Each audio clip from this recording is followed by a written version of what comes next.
எனக்கு அன்பானவர்களே, மறுபடியும் இந்த நிகழ்ச்சியின் வழியா நான் உங்கள பார்க்கறதுல மிகவும் சந்தோஷப்படுறேன். நீங்கலாம் சந்தோஷமா இருக்கீங்களா? நிச்சயமா. நீங்கலாம் சந்தோஷமா இருக்கீங்கன்னு நான் நம்புறேன். சரி. இன்னைக்கு நம்ம எத பத்தி பார்க்க போறோம் அப்படின்னா, நம்ம இருதயத்தில ஒரு ஒரு இளைப்பாறுதல் இல்லாம ஒரு ஒரு அலை அடிச்சுக்கிட்டே இருக்குது இல்லையா? ஒரு ஒரு சந்தோஷமே இல்ல. ரொம்ப கஷ்டப்பட்டுட்டே இருக்கிறேன். அப்படின்னு நீங்க அநேகர் இருக்கிறீங்கள்ல? சரி. அதுக்கு என்ன காரணம் அப்படின்னு பார்த்தீங்கன்னா, பாருங்க, பவுல் தன் ஜனங்களை ஆண்டவருடைய ஜனங்களை துன்பப்படுத்தும்படி மறுபடி அவரு என்ன செய்றாரு, ஒரு காரியமா கடந்து போறாரு. அந்த இடத்துல என்ன நடக்குதுன்னா, திடீர்னு ஆண்டவர் என்ன செய்றாரு, பவுல சந்திக்கிறாரு. பவுல சந்திச்ச உடனே, பவுலு அடுத்து என்ன அவரு கேட்குறாரு பாருங்க.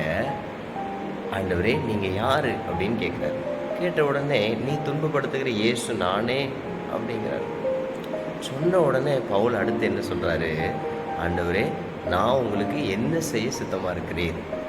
ஆமென். இப்படித்தான் நம்ம ஆண்டவருடைய காரியத்துல கூட நமக்கு அலை அடிச்சு, நமக்கு இளைப்பாறுதல் இல்லாம போராட்டமா இருந்தா, ஆண்டவர் சமூகத்துல ஓடி போய், "நான் என்ன செய்ய நீங்க சித்தமா இருக்கிறீங்க?" அப்படின்னு அர்ப்பணிச்சு பாருங்க. உங்களுடைய இருதயத்துல இருக்கிற அந்த இளைப்ப கர்த்தர் எடுத்து போட்டு, அவரு காட்டுற வழியில நீங்க கடந்து போகும்பொழுது, தெய்வீக சமாதானத்தையும், தெய்வீக சந்தோஷத்தையும் பார்ப்பீங்க.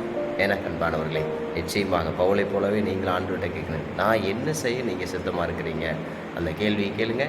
கர்த்தர் என்ன செய்ய சித்தமா இருக்கிறாரோ, அதை உங்களுக்கு வெளிப்படுத்துவார். சரி, இன்னொரு நிகழ்ச்சியில் நான் உங்களை சந்திக்கிறேன். ஆமென்.